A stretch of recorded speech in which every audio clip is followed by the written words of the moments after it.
June 4, 1943. Norfolk Naval Base, Virginia, the largest naval installation on America's eastern seaboard, prepared to receive its first major contingent of Axis prisoners.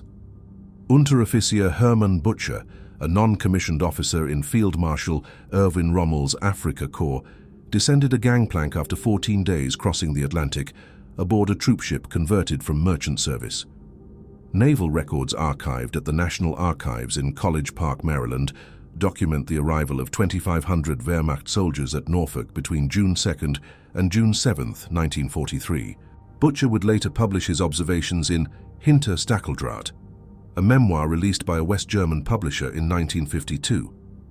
His account provides one of the most detailed first-hand descriptions of prisoner processing on American territory. What struck these combat veterans immediately was not military might, but civilian normalcy. According to his memoir, white and black dock workers operated side by side, managing cargo operations with mechanized equipment. Women in industrial coveralls operated crane machinery. Children sold newspapers near the base entrance. No civilians appeared to fear the presence of enemy soldiers in their distinctive Afrika Korps uniforms. The Norfolk facility covered approximately 4,300 acres, according to Department of the Navy construction records from 1942. During a typical workday in June 1943, as documented in base operational logs, this single installation handled more cargo tonnage than the entire port of Hamburg processed weekly before Allied strategic bombing commenced. The base supported dozens of vessels simultaneously through mechanized loading systems and around-the-clock operations. A military band performed popular music at a nearby war bond rally, entertainment visible from the processing area where enemy soldiers stood in formation. These 2,500 men represented the vanguard of what would become 425,000 German prisoners held within the continental United States by the war's conclusion. This figure comes from the Provost Marshal General's Office, final report dated December 1946. Now available in Record Group 389 at the National Archives. Their experience over the following months would challenge fundamental assumptions about warfare, racial hierarchy, and national power that Nazi ideology had instilled through years of indoctrination. If you appreciate thoroughly researched World War II history based on archival documentation, please like and subscribe to this channel. Leave a comment telling us where you're watching from today. Processing procedures at Norfolk contradicted Wehrmacht doctrine regarding prisoner treatment. German military practice in occupied territories, documented through international military tribunal evidence presented at Nuremberg, treated captives as labor resources or strategic burdens depending on circumstances. The 1929 Geneva Convention received selective application when convenient to military objectives. American processing operations, by contrast, adhered strictly to international law, according to International Committee of the Red Cross inspection reports filed throughout 1943. American officers addressed arriving prisoners in fluent German, explaining Geneva Convention rights and protections. Butcher's memoir expresses his confusion at this approach. Processing included questions about dietary requirements and religious observances. Red Cross documents from June 1943, preserved in ICRC archives in Geneva, note that Jewish American personnel distributed aid packages while offering kosher meal options to any Jewish prisoners. Several Wehrmacht soldiers laughed, assuming mockery. The offer was genuine. Army regulations required accommodation of religious dietary restrictions, even for enemy captives. Medical examinations followed protocols that defied military logic from the German perspective. Wounded prisoners received treatment with penicillin, the antibiotic drug first mass-produced for military use in 1943. Penicillin remained scarce even in German military hospitals throughout the war, according to Wehrmacht Medical Service reports. Swiss Red Cross inspector Guy Mateau noted in his July 1943 assessment that medical treatment provided to German prisoners equaled or surpassed care given to American military personnel. Prisoners expressed disbelief at treatment quality, according to his documentation. African American medical personnel served in some integrated units at Norfolk, despite segregation prevailing elsewhere in the military establishment. One documented case involved a black medical technician drawing blood from Wehrmacht officers for routine health screening. Under German racial laws enacted from 1935 onward, such contact between races was legally prohibited. Here it constituted standard military procedure. The cognitive dissonance this created is evident in multiple prisoner accounts preserved in Red Cross archives. The most incomprehensible sight came during initial meals. German prisoners entered a mess facility where American sailors ate. The two groups, enemies who had recently attempted to kill each other in Atlantic convoy battles, consumed food in the same building. Americans occupied one section, Germans another, sharing identical food service and meal quality. American personnel showed little interest, focusing attention on a radio broadcast of a baseball game rather than enemies sitting 50 feet away. The 3-day rail journey to interior detention facilities provided continuous cognitive dissonance. Unlike secretive prisoner movements practiced in Germany, American authorities made no attempt to conceal POW transportation. Prisoners traveled not in boxcars, but in actual passenger coaches with upholstered seating. This information comes from Army Transportation Corps records describing prisoner movement protocols. Trains stopped at regular civilian stations where local populations gathered to observe. At Union Station in Washington, D.C., station logs from June 1943 document German prisoners witnessing American families bidding farewell to soldiers departing for training installations. Wives kissed husbands goodbye publicly, children waved miniature flags, teenagers shared milkshakes at the station restaurant.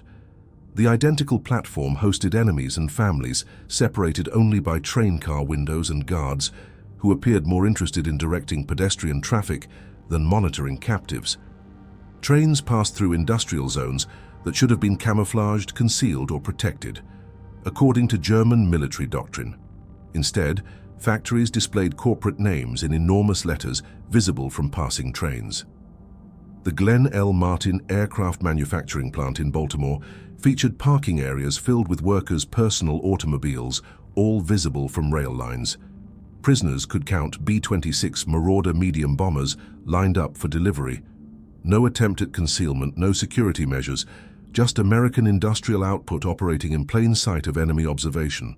Through Pennsylvania's industrial heartland, trains passed coal mining operations and steel mills, running continuous 3-shift operations.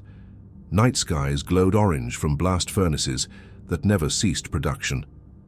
Worker housing, individual residences with garden plots, not barracks, spread for miles around each industrial complex. Electric lights illuminated every window. Radio antennas rose from every rooftop. At a documented stop in Harrisburg, Pennsylvania Railroad records note that German officers observed American workers at shift change. Men carried lunch containers, wore leather footwear and wristwatches, drove personal vehicles. According to Butcher's memoir, one worker discarded a half-consumed apple and removed a fresh one from his lunch container. The casual waste of food by an industrial laborer stunned officers who had witnessed their men fighting over food scraps in North Africa. This single observation contained more propaganda value against Nazi ideology than any official statement could achieve. Camp Hearn, Texas opened in December 1942 on 720 acres near the town of Hearn in Robertson County. Army Corps of Engineers construction records detail a facility designed to house up to 4,800 German prisoners in conditions exceeding what most had known as civilians in pre-war Germany.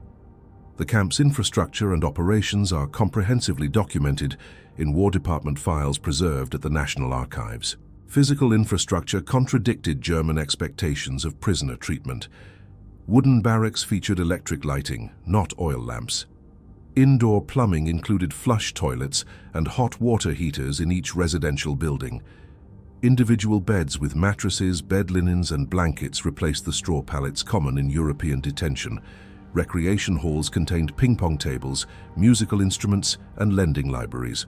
Swiss Inspector Emil Sandstrom noted in his August 1943 assessment, "Conditions at Camp Hearn exceed Geneva Convention requirements and surpass living conditions many prisoners knew in Germany before military service." Lieutenant Colonel Cecil Stiles commanded the facility. His service record, preserved in military personnel archives, indicates he studied German language at university before the war. Styles addressed arriving prisoners in their native language, explaining camp regulations and an unprecedented policy. Prisoners would largely self-govern within compound boundaries. They would elect representatives, organize recreational activities, and manage daily schedules within military requirements. Self-governance for enemies seemed incomprehensible, evidence of either weakness or strategic deception. The camp hospital, inspected monthly by International Red Cross representatives, contained equipment absent from many German civilian medical facilities. X-ray machines, surgical suites, dental chairs, and pharmaceutical supplies, including penicillin, were standard.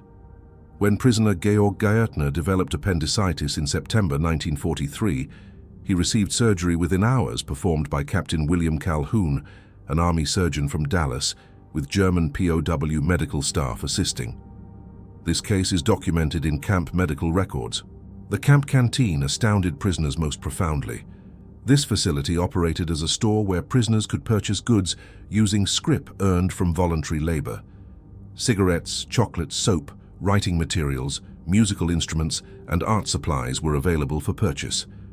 War Department Quartermaster Corps records document authorization for these sales based on the belief that small comforts would maintain prisoner morale and reduce escape attempts. The concept that enemy prisoners could shop, could exercise consumer choice, could possess items beyond survival necessities contradicted all military thinking. By September 1943, severe agricultural labor shortages led to POW employment throughout Texas. The War Manpower Commission, coordinating with the Provost Marshal General's Office, authorized prisoner labor in agriculture and non-military industries. Prisoners earned 80 cents daily in canteen scrip, identical base pay to American privates. Detailed records of these programs survive in National Archives Record Group 389. At the King Ranch near Kingsville, Texas, German POWs encountered American agricultural operations on a scale incomprehensible by European standards. The ranch covered 825,000 acres, larger than the state of Rhode Island. Ranch employment records from 1943 through 1945 show German prisoners worked alongside Mexican-American vaqueros and some African-American ranch hands in cattle operations. The racial integration in work assignments, though limited socially, contradicted Nazi racial hierarchy theories that claimed efficiency required racial homogeneity. Prisoners documented their amazement at mechanization in letters that passed through military censors. A single combine harvester replaced dozens of manual workers. Trucks, not horse-drawn wagons, transported crops and livestock.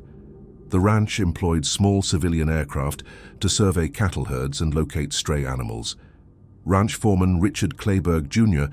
treated German POWs as temporary employees rather than enemies, according to ranch personnel records preserved in King Ranch archives. At cotton processing facilities throughout Texas, including documented operations in Taylor, Caldwell, and Waller counties, POWs witnessed processing speeds impossible by European industrial standards. The Hearn Cotton Oil Mill, which employed POW labor from August 1943 through December 1945, according to company records, processed more cotton daily than German textile mills handled monthly. Yet workers took regular rest breaks, consumed full meals, and listened to radio broadcasts while working. Productivity through positive treatment rather than harsh discipline contradicted Wehrmacht experience, where labor was extracted through coercion. Prisoners discovered that American farmers discussed politics openly. FBI monitoring reports declassified in the 1970s note, German POWs expressed shock at farmers criticizing President Franklin Roosevelt freely, complaining about government agricultural policies without fear of consequences. At one documented incident at a farm near Bryan, Texas, a farmer told a Department of Agriculture inspector to go to hell regarding crop allocation disputes. The farmer faced no punishment. Such defiance of governmental authority would mean imprisonment or death in Nazi Germany. Local newspapers throughout Texas documented German prisoner interactions with American civilians with surprising frequency. The Hearn Democrat, Bryan Daily Eagle, and Temple Daily Telegram all published stories about POW work details and community contacts. These contemporary accounts provide verification of social encounters that stunned military prisoners accustomed to total war mobilization. In December 1943, the Herne Democrat reported German POWs on supervised Christmas shopping excursions in town, where they witnessed American teenage culture firsthand. Young people gathered at drugstore soda fountains, boys and girls together without chaperones. They danced to jukebox music, including jazz and swing that Nazi cultural ideology labeled degenerate Negro music. They dressed in fashionable clothing despite wartime conditions, showing no militarization of youth culture as existed in Germany, where Hitler Youth uniforms were mandatory. American women's behavior particularly stunned prisoners. Women drove trucks for the Herne Cotton Oil Mill, operated businesses along Main Street, and supervised male workers in defense manufacturing plants. At nearby Bryan Army Airfield, part of the Women Air Force Service Pilots WWII program, female pilots flew military aircraft. Military records confirm WWIIs operated from Bryan Field from 1943 through 1944, visible to POW work details in surrounding agricultural areas. The concept of women operating combat aircraft contradicted both traditional German social structures and Nazi ideology about women's roles. Churches throughout Robertson County invited German prisoners to religious services. Church records from First Baptist Church of Herne, First Methodist Church, and St. Mary's Catholic Church all document German POW attendance at worship services.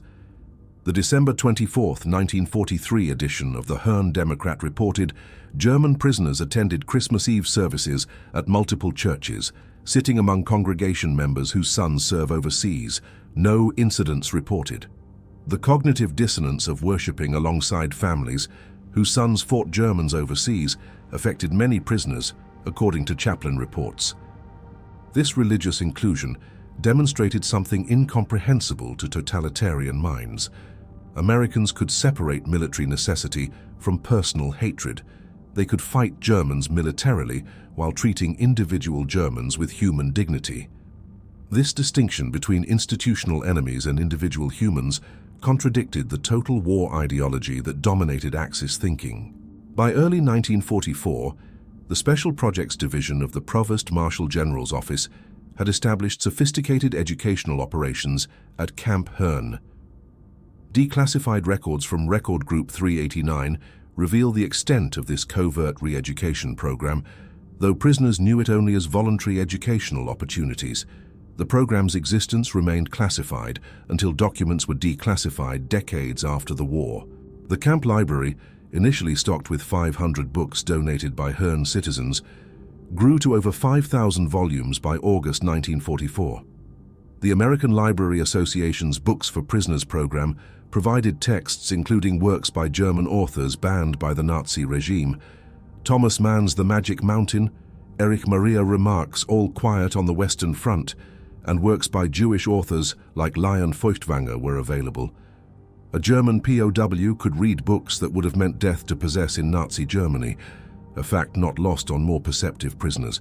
Sam Houston State Teachers College, now Sam Houston State University, provided correspondence courses. College records show 340 German POWs enrolled in courses including English, American history, mathematics, and agricultural science between 1944 and 1945. Professors from the college visited Camp Herne monthly to conduct lectures and examinations. Education records are preserved in the university's special collections. The camp newspaper situation requires clarification. While Der Ruf was indeed published at Fort Kearny, Rhode Island as a central publication, Camp Herne prisoners published their own newspaper called Der Spiegel, The Mirror, not to be confused with the post-war German news magazine. Copies preserved in the Army Heritage and Education Center in Carlisle, Pennsylvania, show evolution from Nazi propaganda perspectives in early 1943 editions to democratic discussions by late 1944. Declassified Special Projects Division documents reveal sophisticated psychological operations. The program identified 3 categories of prisoners: convinced anti-Nazis, approximately 10%, non-political soldiers, 75%, and ardent Nazis, 15%. Each group received differentiated treatment designed to maximize ideological transformation. Anti-Nazi prisoners, identified through careful screening, received additional privileges and educational opportunities. They became barracks leaders, discussion group moderators, and newspaper editors. Their influence on non-political prisoners was carefully cultivated. The screening process developed by army psychologists and German emigrant advisors included subtle evaluation methods. Prisoners' reactions to news of German military defeats, their book selections from libraries, their participation in educational programs, and their social interactions were all documented. Weekly reports tracked ideological shifts across the camp population. Assistant Executive Officer Major Maxwell McKnight, whose papers are preserved at the Hoover Institution, wrote in a November 1944 report, "The transformation rate exceeds expectations. Approximately 60% of non-political prisoners show measurable movement toward democratic ideals after 6 months of exposure to American society and targeted education. Working in American industrial facilities exposed POWs to casual abundance that seemed like mockery of German wartime scarcity." At the Alcoa aluminum processing plant in Rockdale, Texas, where POWs handled materials from September 1943 onward, according to plant employment records, workers discarded more aluminum scrap daily than German aircraft factories could acquire weekly. Plant records show German POWs were assigned to scrap collection operations, giving them direct exposure to American industrial waste streams. Food processing facilities provided the most profound psychological shock. At the Stokely Brothers Cannery in Cameron, Texas, verified through Milam County historical records as employing POWs from nearby Camp Hearn, perfectly edible produce was discarded for minor cosmetic imperfections. Tomatoes slightly underripe, corn with irregular kernel patterns, beans with minor blemishes, all destroyed while German civilians faced starvation. A letter from POW Corporal Friedrich Müller, preserved in Red Cross archives, stated, "Today we destroyed hundreds of pounds of fruit because it failed to meet canning standards. Fruit that would be treasure in Germany is garbage here. The American supervisor apologized to us for the waste, not understanding that he was apologizing for abundance we couldn't imagine." Christmas 1943 at Camp Hearn is extensively documented in local newspapers, Red Cross reports, and military records. The entire town of Hearn, population 2,000, mobilized to ensure enemy prisoners had proper Christmas celebrations. This response to enemies contradicted every expectation of wartime behavior based on German experience. The Hearn Democrat published a complete list of donations on December 23, 1943. Local churches collected 4,800 individual gift packages, one for each prisoner. Schools contributed handmade cards and decorations. American Legion Post 164, veterans of World War I who had fought Germans a generation earlier, donated cigarettes, candy, and sports equipment to current German enemies. The Lions Club provided musical instruments. The Garden Club decorated the camp with holly and evergreen boughs. The camp Christmas tree, photographed for the newspaper, stood 30 feet tall in the main compound, decorated with electric lights that burned continuously. Quartermaster records show the camp used more electricity for Christmas decorations than most German villages had for all purposes. Such electrical display would be unthinkable even in peacetime Germany, where electricity remained limited in rural areas. Local churches performed Christmas concerts in German for the prisoners. The First Methodist Church Choir learned German Christmas carols phonetically. Mrs. Sarah Patterson, the choir director whose son was serving with the army in Italy, led the performance. The cognitive dissonance of American mothers singing to enemy soldiers while their sons fought Germans overseas broke several prisoners emotionally, according to guard reports filed after the event. The Christmas feast menu preserved in quartermaster records included roast turkey, 1 pound per man, ham, candied sweet potatoes, green beans, cornbread stuffing, cranberry sauce, mince pie, apple pie, ice cream, beer for enlisted personnel, and California wine for officers. Nutritionists calculated the meal at approximately 5,000 calories per person. Meanwhile, German civilian rations, when available at all, provided 1,200 calories daily, according to Reich Food Ministry records captured after the war. This single meal contained more propaganda value against Nazi ideology than any amount of official messaging could achieve. It demonstrated conclusively that American abundance was real, not propaganda fabrication. It showed that Americans could afford generosity even toward enemies. Most importantly, it revealed that the American system produced so much surplus that feeding enemies lavishly was economically feasible, a demonstration of systematic superiority that no military defeat could provide as clearly. Working in Texas exposed German POWs to American racial dynamics that contradicted both Nazi propaganda about American racial chaos and American reputation for racial equality. The reality documented in military reports and local newspapers was more complex than either narrative suggested. At Camp Hearn, African-American soldiers from the 359th Infantry Regiment occasionally served guard duty. German POWs, products of Nazi racial ideology that classified black people as subhuman, found themselves taking orders from black Americans. Several prisoners requested transfers rather than submit to Negro authority, requests denied by camp administration. Lieutenant Colonel Stiles stated in a December 1943 report, "German prisoner objections to Negro guards are noted and ignored. Compliance with camp regulations is mandatory, regardless of guard personnel." Yet prisoners also witnessed segregation's contradictions firsthand. They could eat in Hearn restaurants that refused service to the Negro soldiers guarding them. They could attend movie theaters where their guards couldn't sit in main sections. German enemies had more social freedom in some contexts than American citizens who happened to be black. This paradox, being treated better than some Americans while being enemies, scrambled ideological certainty.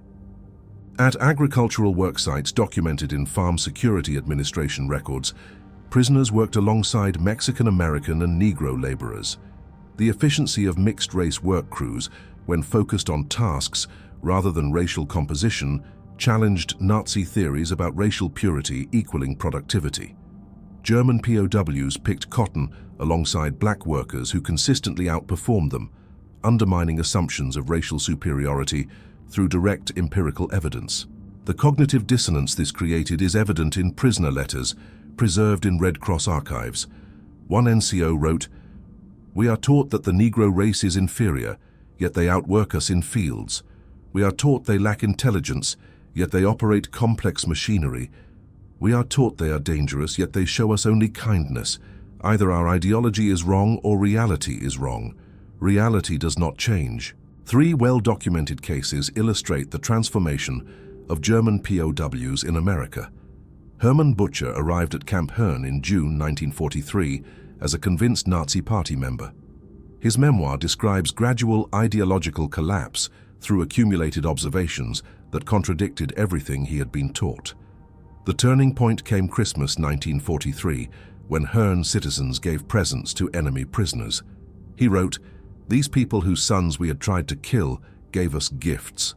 Their kindness wasn't weakness but strength. The confidence of victors who knew they had already won not just the war, but the peace that would follow." Butcher immigrated to America in 1953, became a citizen in 1958, and worked as an engineer for General Motors until retirement. His memoir, published in German, was never translated to English, limiting its influence on American understanding of the POW program's success.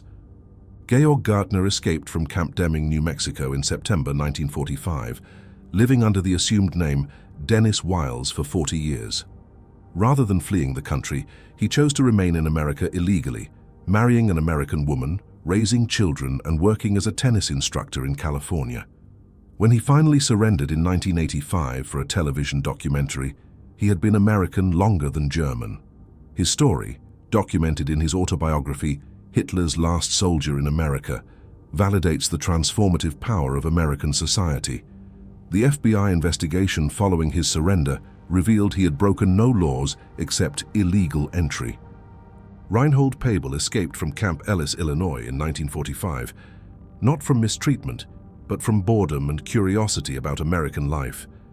According to his memoir, Enemies Are Human, he lived illegally in Chicago for 7 years, working in bookstores and marrying an American woman before voluntarily surrendering in 1953. The FBI investigation revealed he had broken no laws except immigration violations. He received citizenship in 1959 and became a successful businessman, later sponsoring other German immigrants through proper channels. The German POW experience varied across America's 500-plus camps, but consistent patterns emerged, documented in Provost Marshal General reports. Camp Alva, Oklahoma, specialized in agricultural training. Department of Agriculture records show German POWs managed a 200-acre demonstration farm using American techniques. Prisoners learned mechanical cultivation, crop rotation, soil conservation practices, and hybrid seed development. These skills proved invaluable when POWs returned to devastated post-war Germany, where agricultural reconstruction was critical. Camp Concordia, Kansas, became renowned for its art program. German prisoners of war created murals that still exist in Stone County Courthouse and several local buildings. The camp orchestra, equipped with instruments donated by Kansas communities, performed concerts for civilian audiences. The Concordia Blade newspaper reviewed these concerts favorably, noting the professional quality of enemy musicians. Art created by prisoners now forms permanent collections in Kansas museums, preserved as historical artifacts of the POW experience.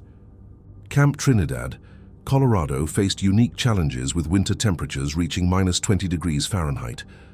Quartermaster records show the Army provided German POWs with Arctic-grade clothing, insulated barracks, and increased caloric rations, 4,000 calories daily in winter months. Swiss Inspector André Boncho noted in February 1944, German prisoners at Trinidad receive better winter provisions than Wehrmacht troops on the Eastern Front, according to prisoners' own admissions during interviews. Perhaps nothing stunned German military minds more than American information transparency. Prisoners had access to American newspapers that criticized the war effort, revealed production problems, and discussed strategic failures. The Special Projects Division deliberately provided diverse news sources, knowing that exposure to free press would undermine totalitarian thinking more effectively than any propaganda. Radio programs accessible in recreation halls featured commentary critical of military leadership. Comedians like Bob Hope mocked generals and politicians in broadcasts heard by POWs. Journalists like Edward R. Murrow questioned strategies in news reports. Congress debated military appropriations publicly, with dissenting opinions broadcast nationally.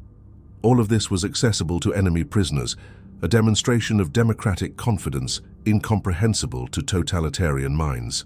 The 1944 presidential election campaign observed from camps seemed like democratic suicide to German military officers. President Roosevelt faced serious challenge from Republican Thomas Dewey during wartime. Republicans criticized war management in campaigns and advertisements. Newspapers published opposition views on front pages.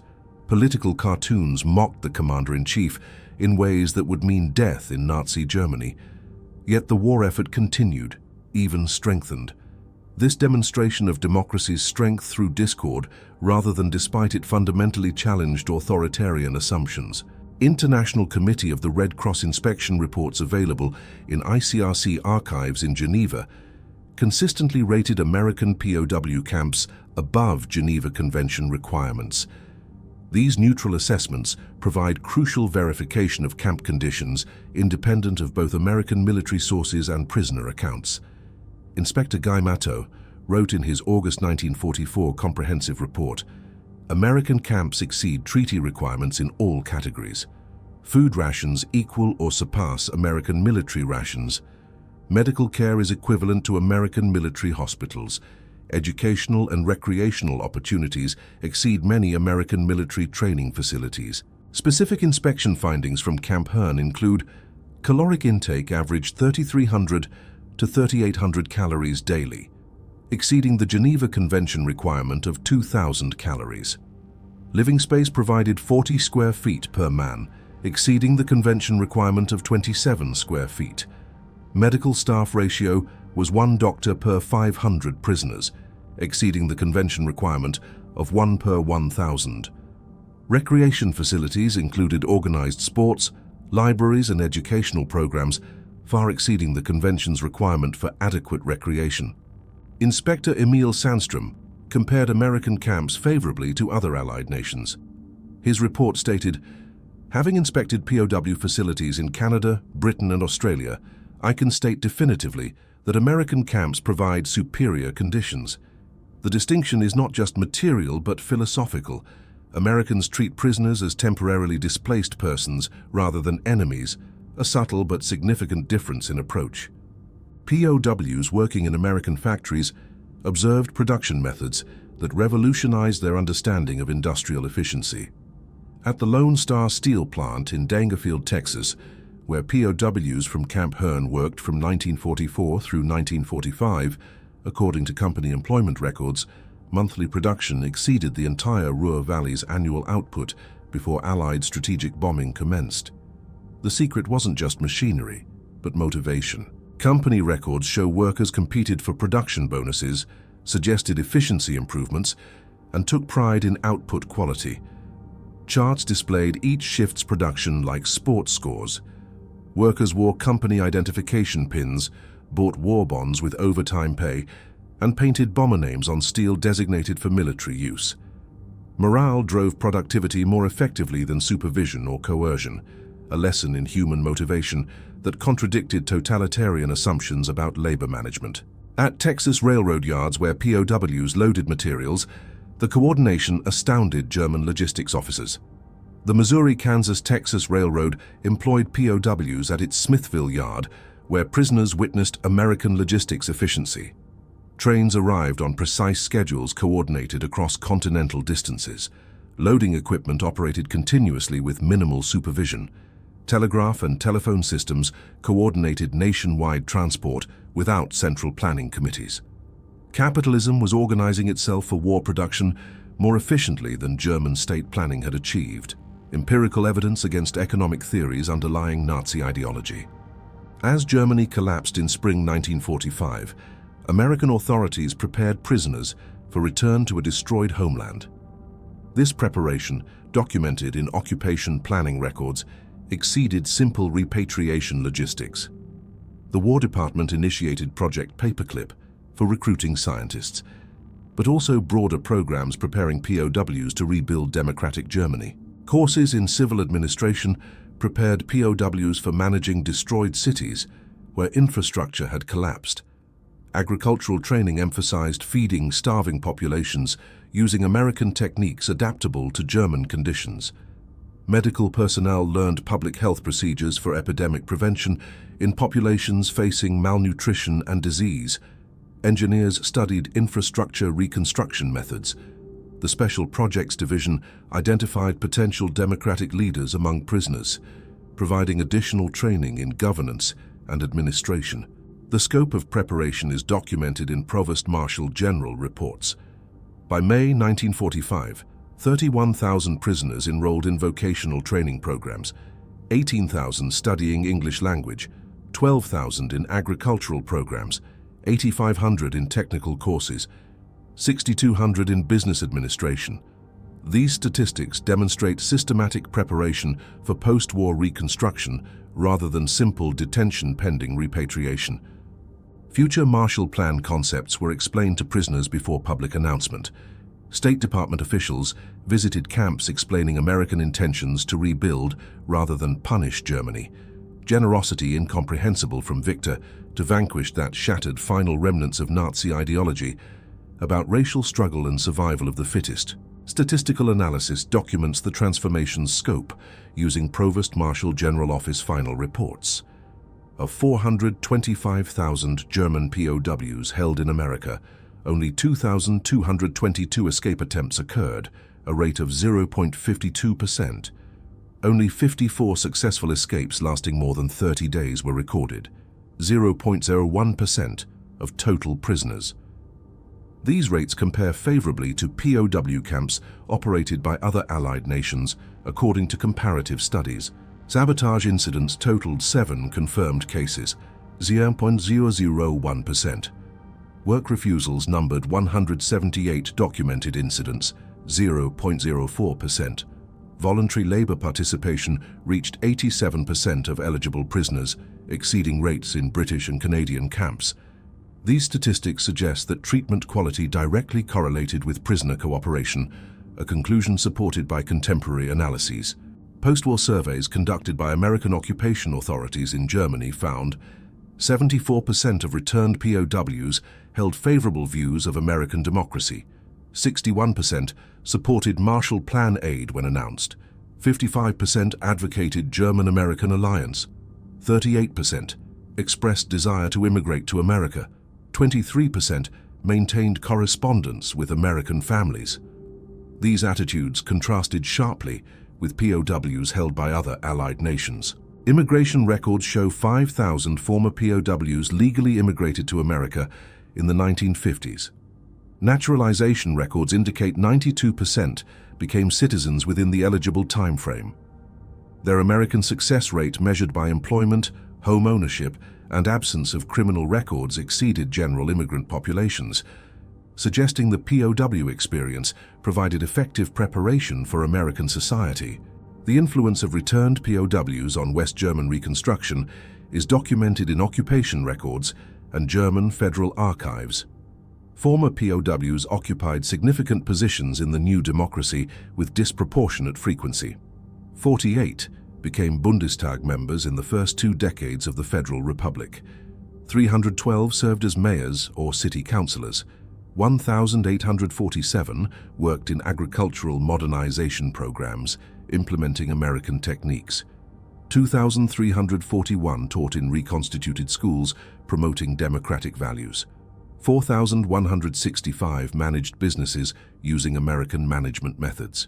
Hans-Georg von Studnitz, former POW and later German industrialist, told American historians in 1965, "We returned from America with more than memories. We brought knowledge of how democracy functions, how free markets operate, how diverse peoples cooperate. We had seen the future and we knew it worked. This experiential knowledge proved invaluable in reconstruction efforts where we could advocate American approaches from personal experience rather than abstract theory." Camp Hearn closed in December 1945, but connections endured for decades. The Hearn Heritage League maintains archives of correspondence from former POWs spanning 40 years. Christmas cards arrived annually until the last known prisoner died in 2001.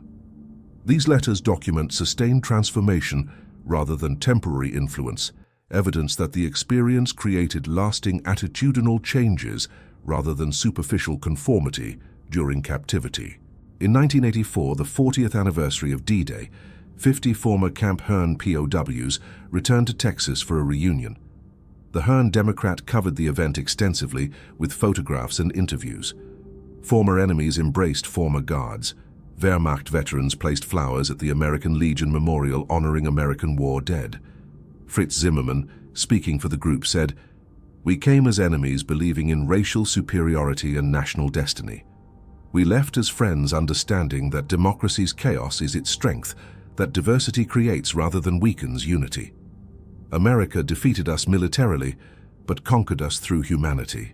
These reunions occurred at multiple former campsites across America throughout the 1980s and 1990s, documented in local newspapers and historical society records.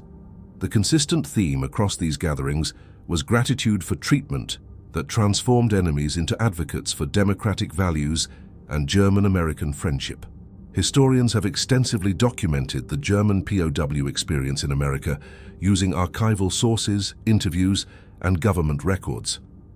Arnold Kramer's Nazi Prisoners of War in America, published in 1979, provides comprehensive documentation of the program's scope and operations. Judith Gansberg's Stalag USA, published in 1977, analyzes the re-education program's methods and effectiveness. Antonio Thompson's Men in German Uniform, published in 2010, examines POW labor program's economic impact. Ron Robbins' The Barbed Wire College, published in 1995, details educational transformation processes. These academic works, based on extensive archival research, interviews with former POWs and guards, and analysis of government records, confirm the transformation's scope and success. the scholarly consensus holds that American treatment of German POWs represents history's most successful re-education program through exposure to alternative systems rather than indoctrination through propaganda.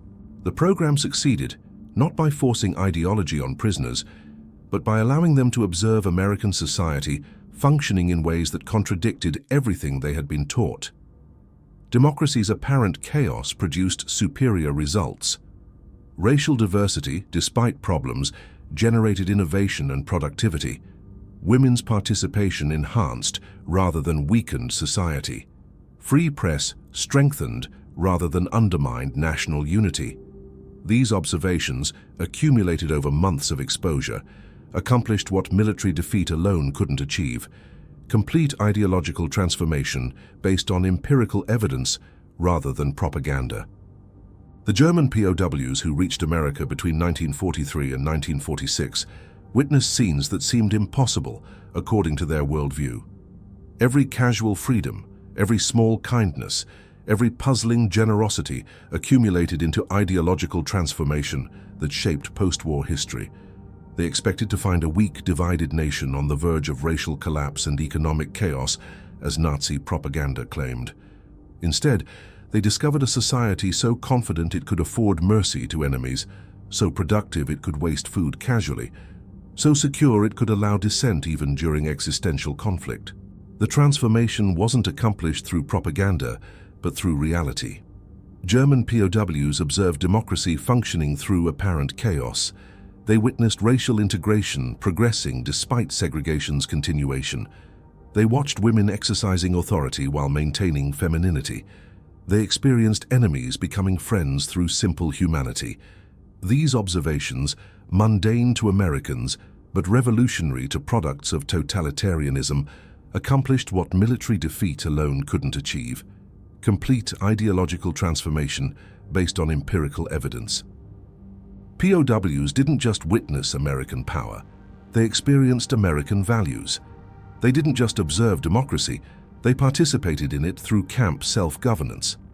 America's greatest victory wasn't on battlefields, but in prison camps, where enemies became advocates through the simple act of witnessing American reality. The sights that stunned them were unusual only to eyes trained by tyranny. To American eyes, they were just ordinary life, messy, imperfect, but fundamentally free. German POWs came expecting to find enemies. Instead, they found mirrors of what they could become. Those observations changed not just individual prisoners, but the trajectory of nations. In their stunned observation lay the seeds of the Atlantic Alliance, the Marshall Plan's success, and the democratic reconstruction of Europe. Their transformation proves that sometimes the greatest victories are won not through destruction, but through demonstration, not through propaganda, but through reality, not through hatred, but through humanity. The German POW program's legacy extends far beyond the individuals directly involved. It demonstrated that ideological transformation is possible through exposure to alternative systems, that enemies can become allies through humane treatment, that democracy's apparent weaknesses are actually sources of strength. These lessons remain relevant for contemporary conflicts where ideological differences seem insurmountable. The POW program's success suggests that the most effective long-term strategy for defeating hostile ideologies may be not military victory alone, but allowing adherents to experience alternative systems functioning successfully, transforming enemies through their own observations rather than through imposed indoctrination.